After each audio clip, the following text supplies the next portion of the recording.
Guten Tag, meine sehr verehrten Damen und Herren. Es freut mich sehr, Sie hier begrüßen zu dürfen. Ich präsentiere 50 plus Döner.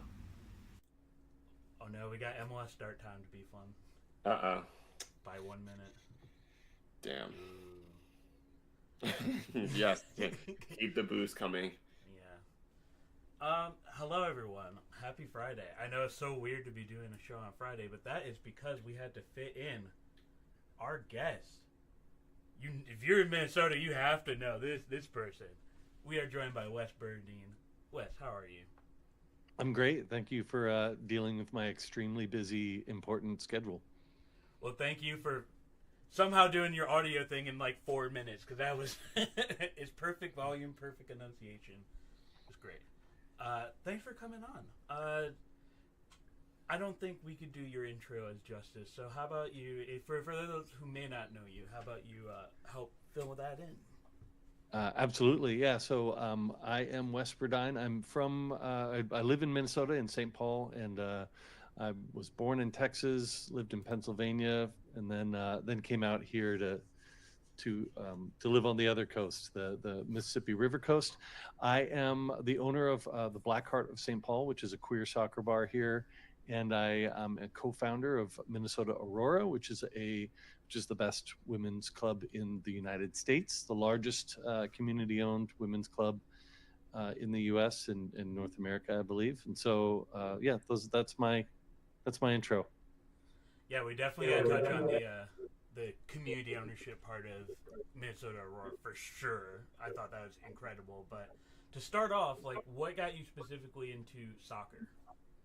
Yeah, so I'm like not a sports person. I was like really into rock and roll and playing in bands my whole life, and came to it when I moved back to Pennsylvania with my wife for a year or two, and I like had no friends, and I just like was like figuring out what to do with my life. And the 2006 World Cup was going on, and I was like working at a coffee shop in a tourist area, and I just was like, I'll just go watch soccer. And then I realized, and I had watched World Cup and soccer before that, but like I realized like, oh my God, I could do this all the time. This is fun.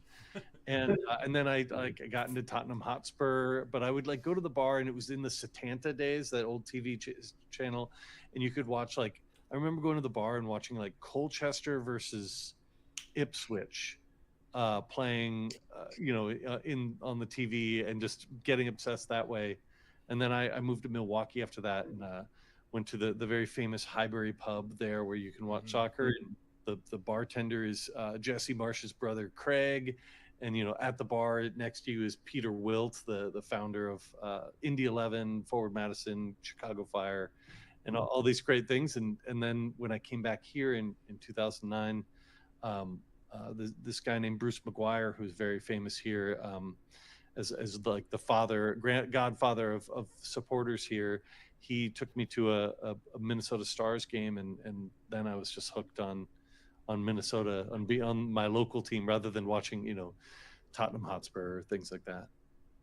Nice. And then you're also into St. Pauli, which is Yeah. relates us to Bundesliga. What got you into St. Pauli so much?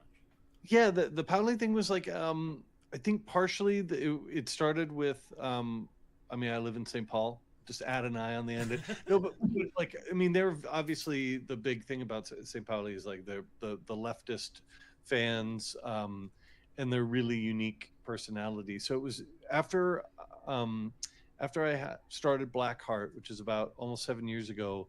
I was at the bar so much, just watching soccer and opening up and bartending. And I just have been so bored with the EPL for the last forever. It helps or it doesn't help that Tottenham are just crap. But just being bored in general with it, and I was like trying to get into Bundesliga because it was on, and then we decided, more and more of us started watching it at the bar together, even though we would have to watch it on delay. So everyone took all the St. Pauli stuff off our social media, whatever, and then we would watch it later in that morning, get together at like 9 a.m. on a Saturday. And now it's grown to like, there's like 25 folks who show up sometimes, and we all have shots of this German liqueur together, and yeah, it's been great. And so, and I think we're going to talk about it. I've also been now to Hamburg and seen a game and met with some folks, and I'm just in love with that club. Yeah. Shout out Andrew Nielsen, by the way. Oh, there he's in the chat. All right. Yeah, Beebom, you want to ask the next one? Yeah, so you kind of touched on it already, but you mentioned that you've been to a game in St. Pauli, and for me, that's one of the environments that I do want to experience the most outside of my bias side. St. Pauli's is known for having a great environment with their team, with their fans, and attending a game. So can you kind of touch on what it was like getting to go to that and what that experience was like for you? Yeah, it was spectacular. I went with a really close friend of mine, and then we actually met up with this woman Cassidy, who designs all the Minnesota Aurora kits, and she was living in Germany at the time. So the three of us went, and it was actually like a weekend with my friend Corey, who Thursday night or Friday night we went to an Essen game, the women's the Frauenbundesliga game versus Köln, and they won that like 5-2. The next day we went to Dortmund and watched them win like 5-2, and then we went to Pauli and they beat Hanover. I think it was only like 3-0, but it was still good goals. I mean the game day experience is wild in part because you just have these people like smoking cigarettes and like waving them in your face.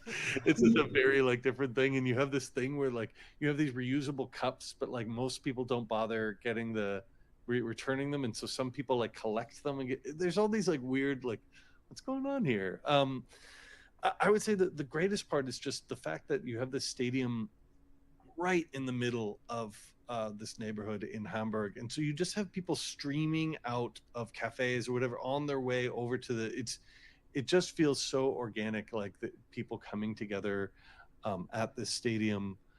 And I would say even the 90 minutes was less the impressive part and more everything around that stadium and how the community comes together at the end, getting in there and getting the drinks and all those parts were as much part of what I loved. And part of it was I went to Pauli as like this work thing, because I wanted to, with Minnesota Aurora, I used this connection I had through a guy named Eric Stover, who used to be the president of New York Red Bulls. And he connected me with some Pauli people, and they like set up like 5 meetings for me and gave me way too much of their time, and so that I could just ask a bunch of questions and really try to take some of that and figure out how do we create and how do we build up this team Minnesota Aurora that I care about, that I want to live out these values the way that Pauli does. And so I'm just, the club is just so impressive all the way around. Yeah, I could talk for an hour about it.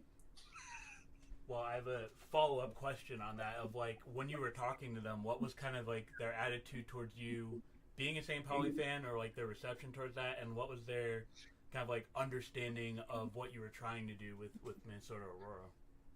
Yeah, I mean, I would say most people were. There's an amazing woman who like set up these meetings, and some of them were like, "What are we meeting about? What is this?" And including Sven, not Sven.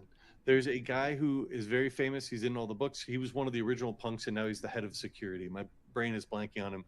And he was like, "So what are we meeting about? What is this?" And I was like, "Oh," it was like, "I'm sorry for taking up your time." But in general, I think that they know that they have a role. I don't think I'm the first or last person to come to them and be like, hey, ask these types of questions of like, how do you make these difficult decisions about values, about listening to fans?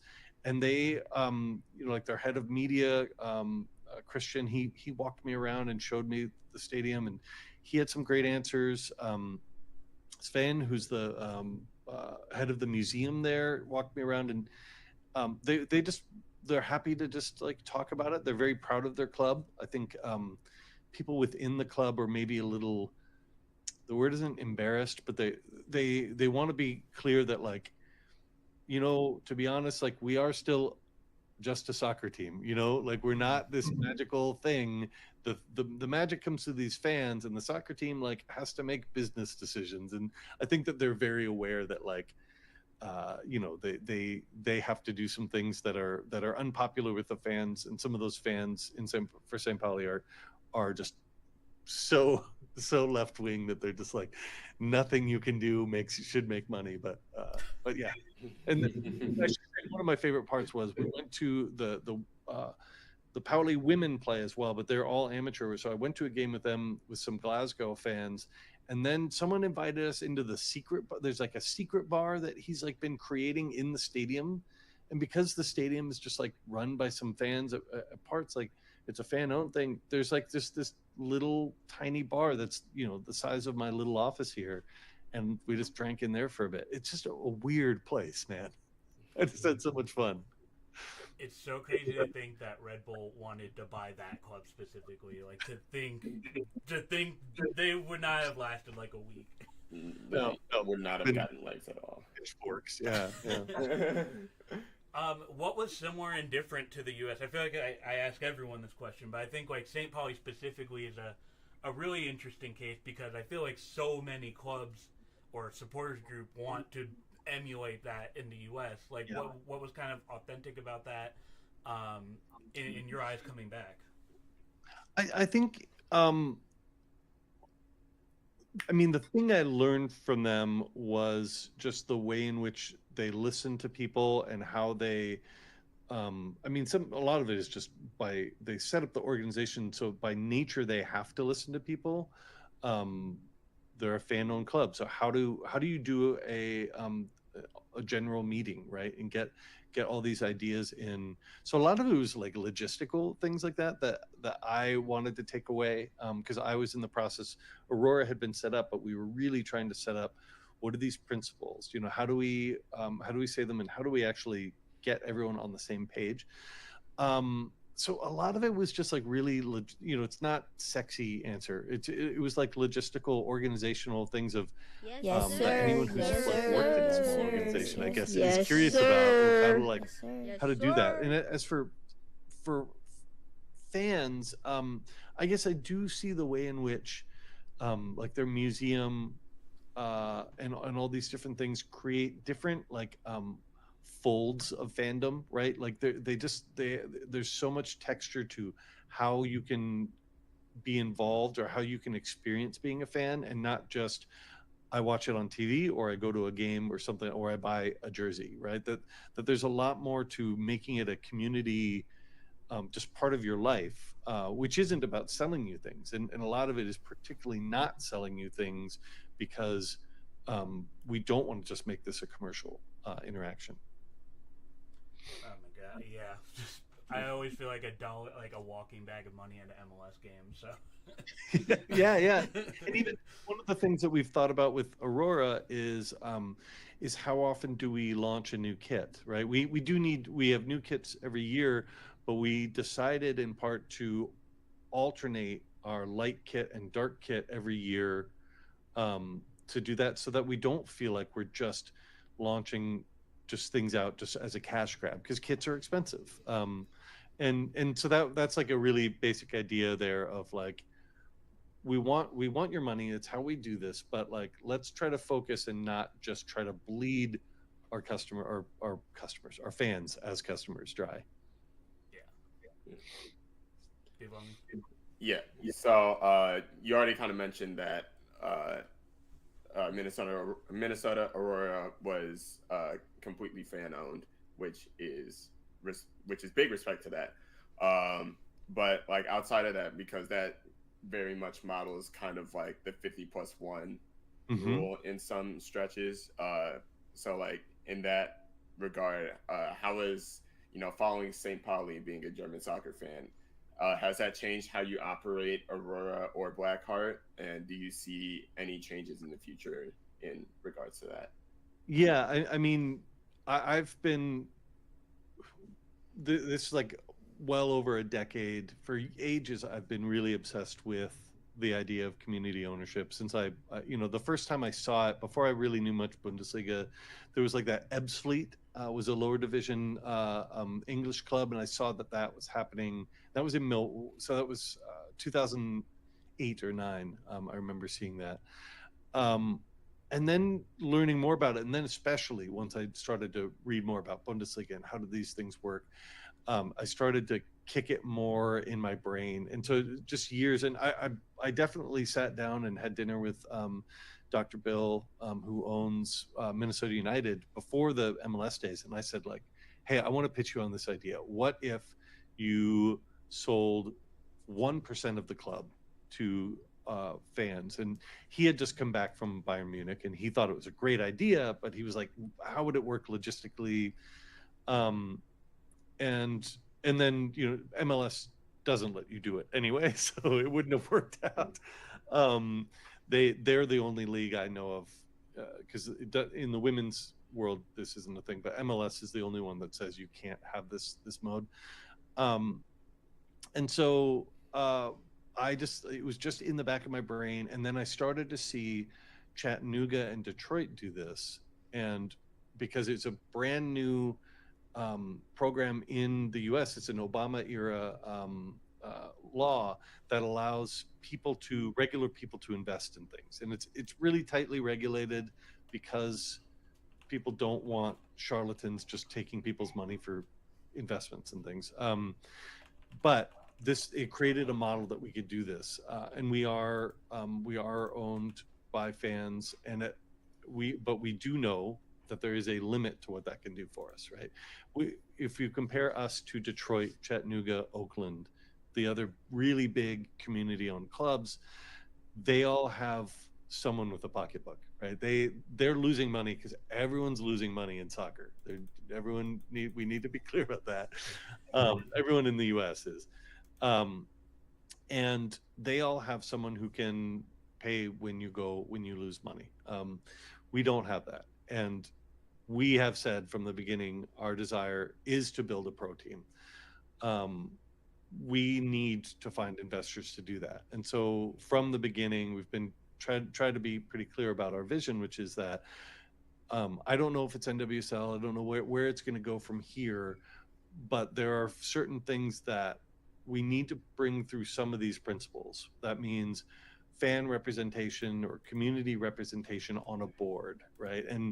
Or how will it look? We want to, if we did all of this just to get an NWSL team or whatever, then it's just like, why? Like, I've always said from the beginning, like, we didn't do this because we wanted another soccer team. We thought there should be another, like, we did this because we wanted to create an organization that could be completely unique, and that whatever it is going to be in that pro era, whatever league it's going to be different. And we have to figure out what leverage we have when we go to those investors to say, what can we do here? What is it? 2 board seats, so that is it, still actually owning 5% of the club or whatever.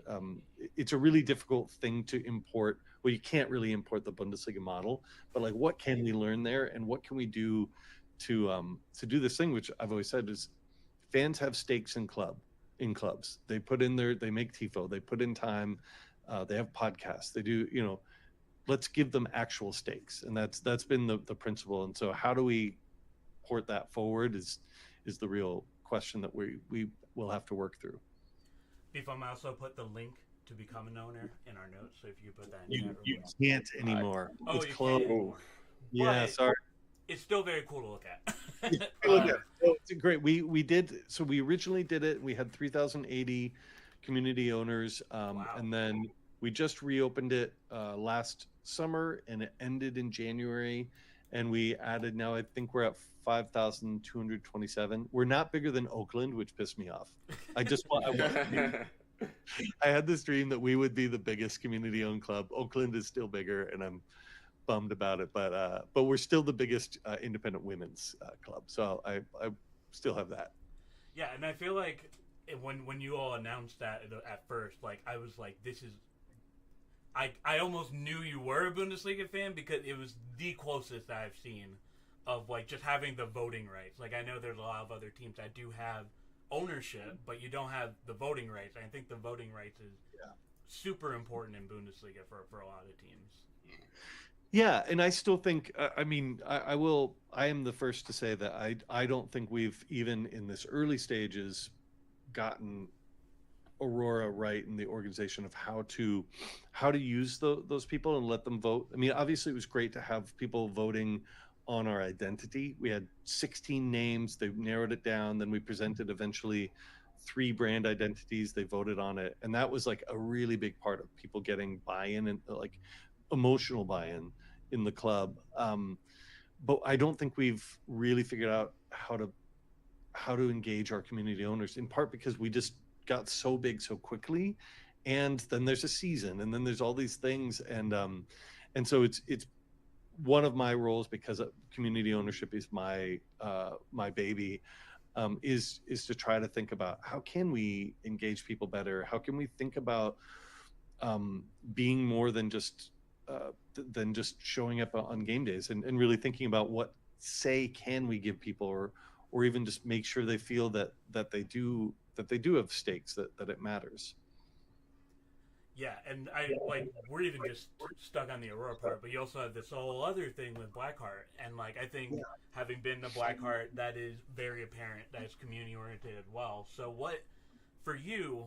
I want you to like look back in totality, because I think as an owner, it's probably hard to do that all the time. Of like, what has been the most rewarding part for Aurora growing, and what has been the most important part or best part of Blackheart growing? Yeah, I mean, I would say both have a very similar feeling to me, where I get to sit back and see people coming together and community happening, and that's just like, that's why I do what I do. It's my talent and my joy to do that, and so I think I always think of for in terms of for Blackheart, that is a matter of being able to be there on, like, during Pride, for example. So Blackheart is a queer soccer bar, the oldest gay bar in St. Paul. I bought it, and the most important thing was to keep it queer. And so during Pride, I can sit there and stand there in the bar and just watch people experiencing queer joy and liberation in a way that like is not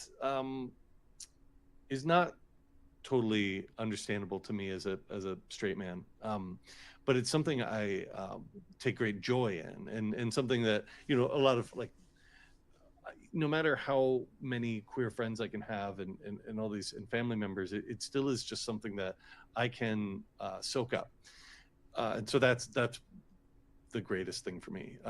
For Aurora, it's very similar. It's like showing up on a game day, and we get 5,000 to 7,000 people at our games. It would fill up a stadium, and like, especially that first year, it was just every game I'd go to, I'd be crying, because it's just being able to create something that successful. We're beating out 3 of the NWSL teams for attendance that weekend, and we have like 3 employees. That's kind of an amazing thing. And then right at the end of our first season was wild. We didn't lose a game. We get to the final. We're hosting the final. We lose in stoppage time, in extra time, excuse me. And you have these people coming up, and the one dad was really emotional. It was just like, I want to know that this is going to exist next year, because his daughters are crying. It was just amazing. Like, people just giving people like something that they can experience and make their own and make it joyful it's great. I love it. I mean, just the way you're talking about it is so inspiring. Like, we need that in soccer so bad.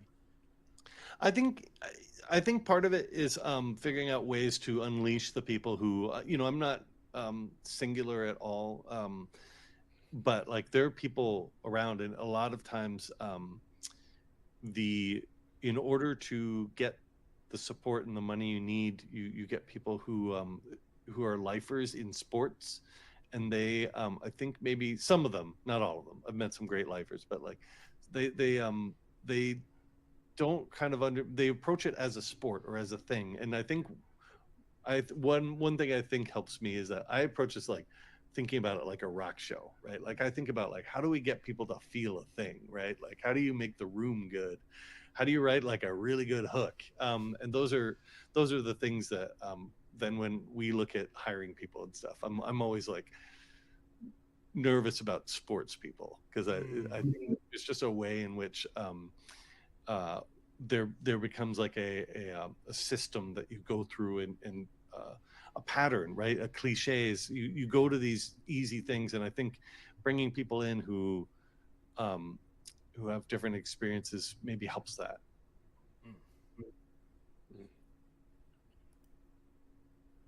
Okay, so switching gears a little bit, I want to talk a little bit about the Minnesota United and the Bundesliga friendlies they've been doing every summer. I wanted to kind of get your opinion on those and if you think they've worked for both growing the Bundesliga game and putting more eyes on Minnesota United. Yeah, I will say the first thing they do is they bring money into the club, and it was pitched to me as this is how we pay for the next DP. So I'm like, all right, great, then I'll go. But in part because Bundesliga pays for these teams to come over, and so for Minnesota United, it's free money, right? They don't have to pay for Chelsea to come over, and then Chelsea takes 88% of it.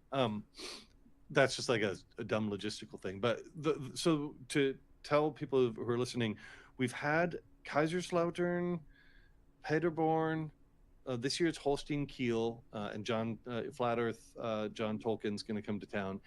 We had who else did we have? We had Hertha Berlin. They were the best because the Berlin fans came over and they partied at Black Hart. It was an absolute blast. So some of those clubs, obviously Hertha are a big club.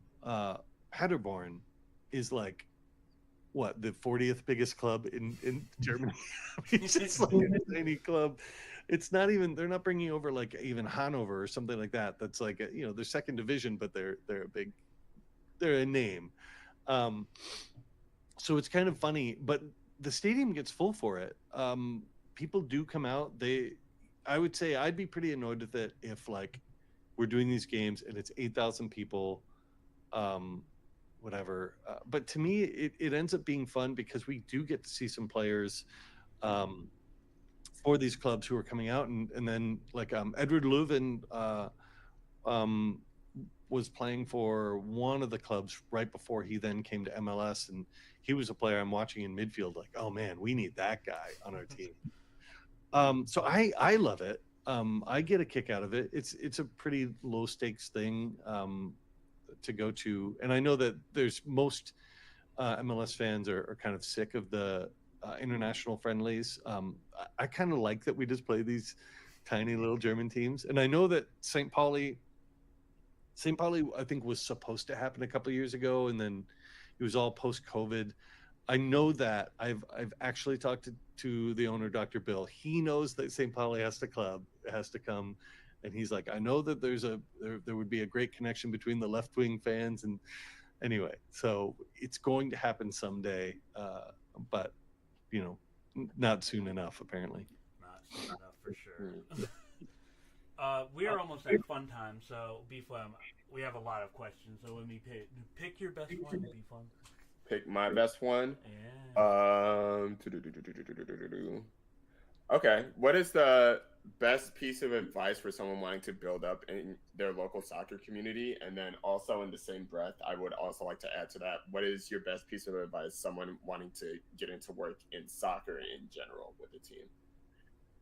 Yeah, I would say that first one, I think really one of the things that helped Aurora was really trying to broaden our circles and figure out how to make as big of a group as possible who had buy-in together and who were from different spaces.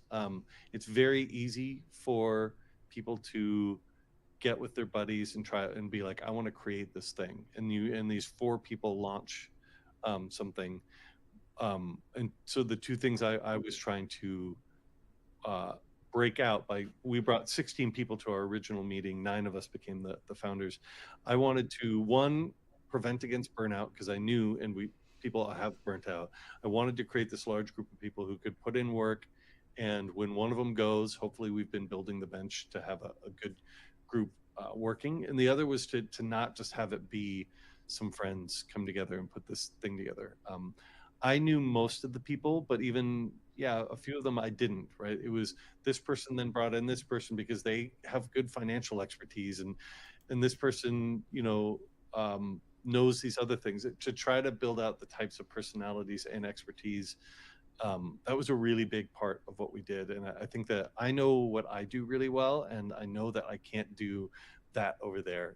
I also know that, like, for example, the sporting side, like, I can talk tactics or whatever, but like, I'm never going to interview or I'm never going to be the one in charge of hiring a coach, for example, right? So that kind of stuff. But in general, like, building community is just about like getting people in and bringing them in, and trying to create an open doors where once you have some people there, you're still inviting people into your community, and you're making something that grows, that gets bigger, that then you're handing off to people, right? It's not yours, right? Like, this like all started with like my idea, right? But it is not my club, and it has never been my club, because the second I brought those people in, I said, this is our idea. What do we want it to look like? And so then it's like, boom. And I haven't been front and center or even central to it for a long time, which is a really great thing. In terms of the question about working in soccer, I have no clue, actually. For anyone, I just do make things and do things. I in general, I think no matter what you're doing, go out and just do it, and try to be creative and try to think about it. Like, for when people want to get into writing, like I did soccer journalism for a little bit. It's just like, just go do it, make a blog, have no one read it for a bit, and then get better at it. And then like do it. Just like, don't wait for someone to give you a job. Just do something, and it'll make you more interesting. And then people should get hired because they're interesting, not because they have a good resume. We also have a comment from Spiky Mike G, who also, thank you for the follow. He says, up here in Canada, Minnesota is widely regarded as a safe place. West seems to be doing their part. Thank you for being awesome. And that is a great transition, because you own a... You're welcome, by the way, just to respond. I was like, I didn't know if this was a question, but awesome. Thank you.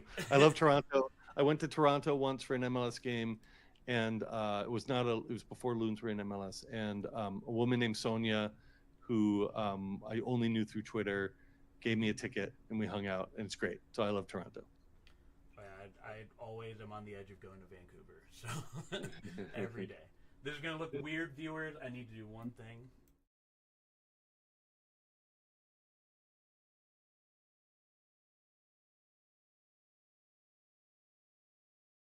What this is when you say, you only put in the notes Bundesliga drink making time, and it's great. Cool. Oh yeah, we love surprising our guests with stuff. So what we are going to do, we have a few Bundesliga teams here on the side. Of course, I'm sure you can't wait to get down there. Yeah. We're going to make cocktails that are representative of the teams that are on here. So for example, St. Pauli, I'm sure you would say whatever delicious liquor exists in a bar, surely they would be in this beverage. Yeah. Do you want me to go on that? Oh yeah, you're carrying. We're not. Yeah. All right. We do have a St. Pauli old fashioned at the bar, and that's because it's an old fashioned, but then the St. Pauli part is there's a German herbal liqueur. There's a style of herbal liqueur called Kraut liqueur. That is Jägermeister, similar to it. It's from that. So people, Jägermeister I hate, but it has like lots of herbs in it. And there was one called Aromatique. You can no longer get it. I think it's no longer sold in the U.S. I bought the last case of it and we drank it.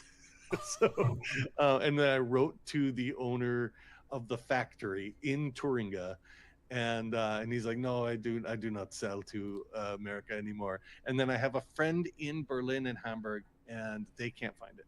So instead, we have an American version of it. There's a local distiller who makes a pretty good one, but it's like really caramelly and herbal, and has a little of the anise in it. Anyway, so you add a little bit of that, of a Krauter liqueur, to an old fashioned, which is just then we'll use Four Roses. I don't know how you're doing the notes, but yeah, Four Roses and simple syrup. Now I'm like really feeling on the spot for my recipes. Like, wait, how do I make this? You can get it anytime, or we do shots of the Krauter liqueur before all the St. Pauli games. Boy, I really can't spell today. That's right. Yeah. Well, when we're both on the spot. When you have to spell, and you have to give these things. So that's your St. Pauli drink. We have a does it smoke when you serve it? Does it smoke? Oh no, so Blackheart is not a fancy bar. I just want to be clear about this. Blackheart is one step above a dive bar, and it is the kind of place where you go to the bathrooms to learn about the Palestine, the state of Palestine, and learn about how sex works. So just we don't have fancy cocktails. We just we make old fashions with German liqueur in them. Let's go. Bayern Munich. Should we do Bayern Munich? Do Bayern Munich. Okay. Well, what are the qualities of Bayern? I mean, it's got to be like, fancy, right? A little stodgy, like I'm thinking maybe like a martini or something like that. Ooh. So, let's do an espresso martini. They're very hip these days because I think people started making them on TikTok or something like that, and they're kind of fancy. Yeah, I mean, there we go. It's just there's a espresso liqueur, and then you do vodka. We'll do nice vodka for them. We'll do Grey Goose or something. Very, very fancy for the Germans. Oh yeah, I think a German would pass out if you gave them Grey Goose just randomly. Union. Okay. All right. Union is also very working class leftist. So I had to I honestly Googled cocktails, guys, because I'm like super on the spot. Like, what would it be? It's also cosmopolitan because it's Berlin. So it's not like so we can do something. We have Cuba Libre. Yeah. That would give you the good Che Guevara mix there. Let's do a Moscow Mule for them. We'll do our lefty that way. So the Moscow Mule will go with we've got the vodka, which I don't know, we can pitch a good vodka, and then a ginger beer that we'll do. Yeah, man, making me talk about. I am also the worst bartender at my bar, just to be clear. Just all the other things of bringing people into the bar and then other people serve them. Yeah, so we'll do Moscow Mule with Stolenicha vodka. Just put Stoli, Stoli. I won't make you. Oh spell. Yeah, okay. With the Stoli. Spell the. I don't know how to spell it either. All right, we've been roasting Dortmund for some reason in the last few shows, so let's try to make this a good one. So here's what I'll do for Dortmund. We briefly had a cocktail that we called the Berbatov coffee and cigarettes. I love Dimitar Berbatov is one of my favorite all-time players, and this was We used a mezcal and a coffee liqueur, and I think that was it. I think it was just those two. And so the mezcal has smokiness, the coffee liqueur, obviously coffee, and it had this like really heavy. It was a little syrupy sweet, which is maybe why we got rid of it because it didn't sell very well. But I liked it a lot. But I feel like the reason I say this is because when I was at the Dortmund game, I was in the yellow wall, just like this, and I'm 6'5", over 200 pounds. I'm a giant man, and I was just like feeling crushed. And there's this guy with this cigarette, just in my his cigarette just in my face, and it was just like, oh my god, I'm going to be burned to death in this. And I can't think about a Dortmund game without thinking about cigarettes all over my face. We were not in the supporters section at the St. Pauli game, so I had fewer experiences with cigarettes right in my face there. Yeah, for anyone who has not been to a German game, you can smoke in the stand, and it is excessive. Just 14-year-old kids are just there and just like chain smoking. Here we go. Werder. I don't. Okay, you need to give me some. Help me jog my brain about Werder because I don't. Josh Sargent played there. I don't have any emotional feelings about Bremen. So what are your associations? They're pretty left leaning too. I think they are like the same way I feel like US people view St. Pauli as a hipster club. I feel like Germans view Bremen as a hipster club. Okay. They're like, I think they're another enemy of Hamburg. So there's that aspect too. Bex comes from there. Okay. Think Pied Piper. Okay. All right. I'm trying to just think of other let's go with maybe this will help. Who are the most famous Bremen players we can think of? Well, the one that jumps out the most is Mesut Ozil to my brain. Oh, okay. There is Claudio Pizarro. Pizarro. Mm-hmm. Okay. Question Frings. Now I'm googling too, so I'm just like. Kevin. So all right, there we go. Pizarro, we'll do that. I got it. Pizarro's Peruvian because I was already thinking I wanted to make him a pisco sour, but that's why I was like, is there a reason? So a pisco sour is one of my favorites. You have to use you just have to use Peruvian pisco because my homie Rodrigo would be disappointed if you used inferior Chilean mash.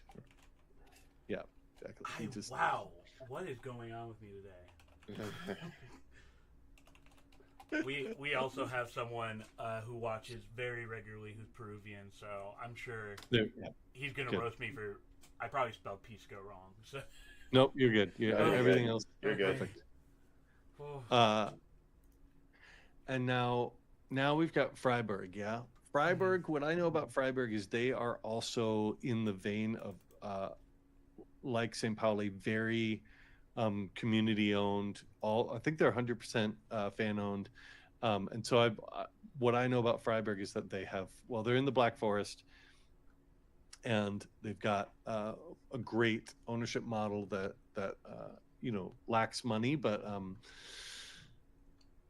nobody hates them. I've never run into someone who said they hate Freiburg. So there's someone. So my kids go to a German school, and there's someone who has a Freiburg sticker on their car, and I haven't I've only seen them driving. I haven't figured out a way to figure out who they are. So I know there's at least one Freiburg fan in the state of Minnesota, and I'll track them down. I'm going to go with I want something. Oh, I want to just do a Manhattan with some bourbon and I wanted to make something with maple syrup. You don't make a Manhattan with maple syrup. You would do an old fashioned. So delete that and let me think for a second here, because I'm trying to think of something very woodsy. We have a chocolate cherry sweet martini. heard of that. But we're not. That's not happening in Freiburg. Because I think. Well, I wonder if. Nines North says they're big on wine and being hippies in Freiburg. Hippies. Oh, okay. I mean, I would love to go to Freiburg. So I mean, I'd love to go to almost all these places. I'm gonna go with wine. Okay, then. Then here's this. We'll just do, rather than a cocktail, we'll just do on the rocks, either sweet vermouth or rosso, Rosso vermouth. It's a very hip thing these days. A lot of my distributors are coming to me and be like, "Oh, people just sip this." It's a very like a Mediterranean thing to do for very very warm weather, but really good sweet vermouth. If you just have it a little bit of rocks, is gorgeous. I've been like sold on this. So you can also put it in your Manhattan, but since it's hip and they like their wine, I'm gonna have them drink that.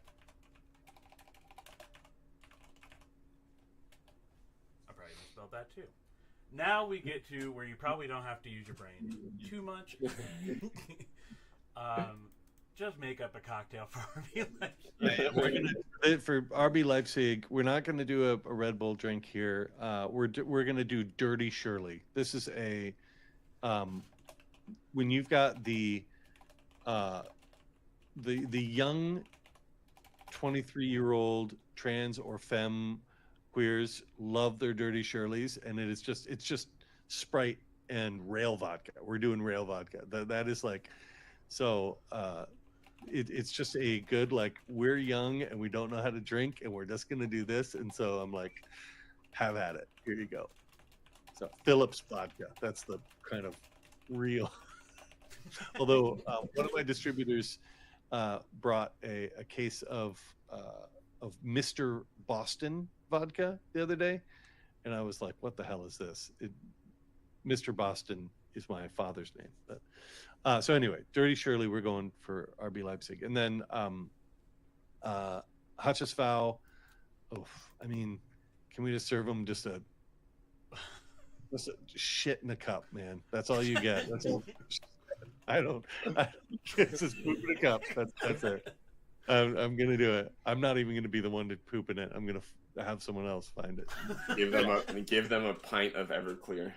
Yeah. I mean, or just like, I was gonna say give them Malort, but like Malort at least has like a cool fun value, and I don't want them to have fun. So pint of Everclear. There you go. Just go out back, just enjoy it, just pass out. Yeah, that's what we're gonna do for them. Beautiful. Look, we've already taken our first steps towards having a Bundesliga bar. We've got poop in a cup. We've got Dirty Shirley's. Yeah. I mean, I think we did cover a lot of bases here in terms of a breadth of a menu that you want to create. So we didn't do any good like light gin drinks, but I don't think of Germany and gin or rum or anything like that. So I was going brown liquors and vodka. So no, definitely not a light vodka country or a light liquor country.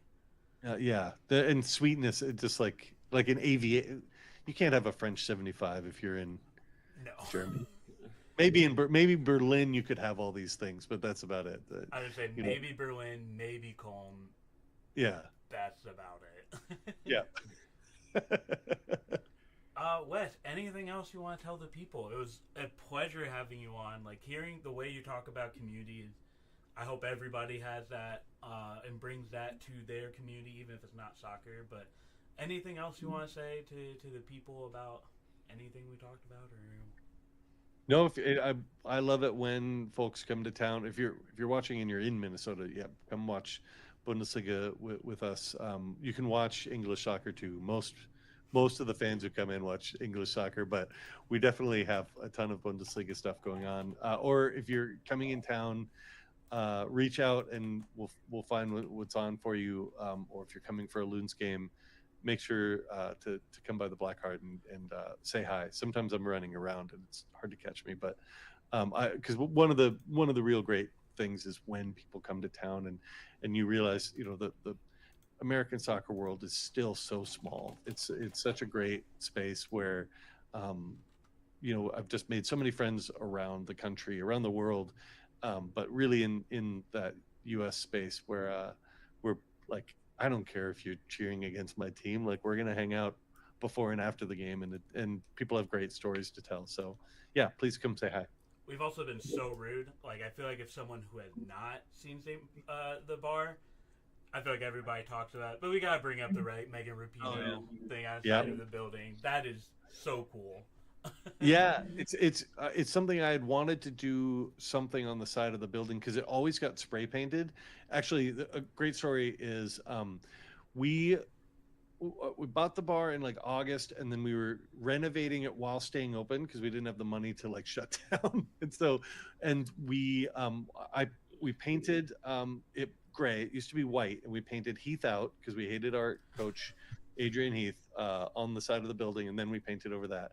And the week before we did like our grand reopening in like February or March, someone came and did that wall there that you're looking at is about 15 feet high, I think. Someone did lick my balls to floor. So it's 60 feet long, 15 feet high, lick my balls. It was so freaking funny, except like the next week the mayor was going to be there, and I'm like, over really quick. So I always wanted a mural there, and then thankfully coming out of COVID, we had like great bailout money, and I was like, oh my god, I can pay this artist to do it. This guy named Rock Sci-Fi, he's a Albuquerque and Minnesota guy, and he did this, and then we did it in time for the U.S. women coming. So Megan came, visited, but it was during COVID, so she couldn't come inside. And she said, like, I wish, I'm really sorry, we can't go inside and have a shot of tequila. And like everyone after was like, why didn't you bring tequila out and drink it outside with her? And I was like, well, I don't know. So I missed my shot. So I have messaged Megan several times, like, you still owe me a shot of tequila, so you need to come back. And now we've built a whole patio where that grass is. So it's a massive, it's twice as big as the bar itself, the patio now. So you can come sit on the patio and stare at Megan. Awesome. And B-Fun, put Minnesota Aurora in the chat as well, because we can't lose track of that. But yes, thank you so much. You can always stream our games. Our home games are like professionally streamed and everything. And and if people come to town, we've got a super short season, but you can come party at an Aurora game. Yeah, we're gonna have to try to make it up there for sure. My sister lives in St. Paul, so I'm gonna have to go up there. Boom. You got a couch. That's perfect. But thanks so much for coming on, Wes. It was awesome to talk to you. Thank I feel so like inspired, like with your wave community. For our listeners, we will be back Thursday. The season's it's almost over. Like, it's 2 more games. Wait, we still have a little bit of time. So we do. We do still have a little bit of time. So I do want to get a score prediction for this weekend. I believe St. Pauli is playing Stuttgart tomorrow. I want to hear what you got to say about that matchup. And I think so. Hold on. Heidenheim and Bochum drew. Which means we're 5 points. So if we win, we're secure for next year. Against Stuttgart, I think it's going to be, well, it's not going to be high scoring because it's St. Pauli this year. I think it's going to be 2-0 Pauli. I think we're going to be celebrating. It's going to be a big day. Well, I can't go against that. And Stuttgart playing like booty recently, so I don't know. Yeah, I haven't watched them recently, so I was like, they're in 11th place, so I was like, sure, we'll say that. They got nothing to play for. Pauli have everything, so. Well, I can't go against that. I'll do 1-0. How about you, B-Fun? I will go 2-1 St. Pauli. 50-plus donor score line. 50-plus donor score line. Somebody's got to do it. Somebody's got to do it. Also, Nines North. Anybody going to Ford Madison game? So I guess I'll see you tomorrow. But for everyone else, we'll see you next Thursday. We gotta wrap up this whole season and watch the games because you're not gonna have many chances coming up. But